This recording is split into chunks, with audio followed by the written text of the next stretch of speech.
कल्याण डोंबिवलीमध्ये श्रीकांत शिंदेंना भाजपचा मोठा धक्का। दिवंगत वामन म्हात्रेंच्या मुलाचा आणि सुनेचा भाजपमध्ये प्रवेश। महापालिका निवडणुकीपूर्वी शिंदेंच्या शिवसेनेला खिंडार।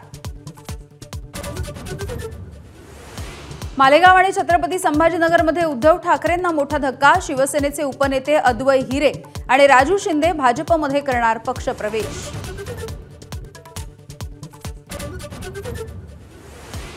मध्य रेल्वेची दादरवरून ठाण्याच्या दिशेने येणारी वाहतूक विस्कळीत। विक्रोळी आणि कांजूरच्या दरम्यान रेल्वे रुळाला तडा। वाहतूक 20 ते 25 मिनिटे उशिराने।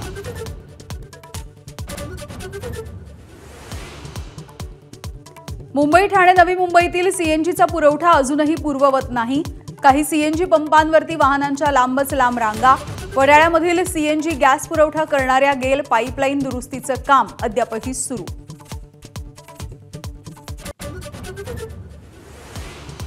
मुंडवा इथल्या जमीन गैरव्यवहाराचं प्रकरण। पार्थ पवार यांच्या अमेडिया कंपनीला म्हणणं मांडण्यासाठी 24 नोव्हेंबरपर्यंतची मुदत। 42 कोटींच्या नोटिशीवर कंपनीनं 14 दिवसांची मुदत मागितली।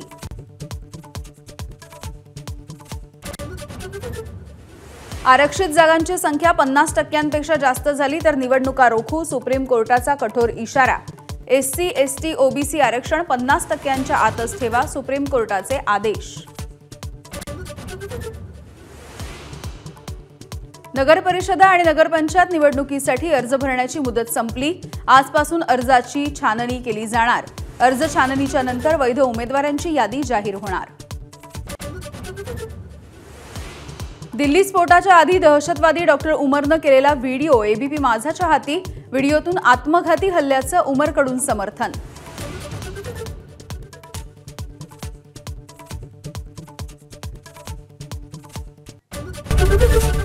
एबीपी माझा, उघडा डोळे बघा नीट।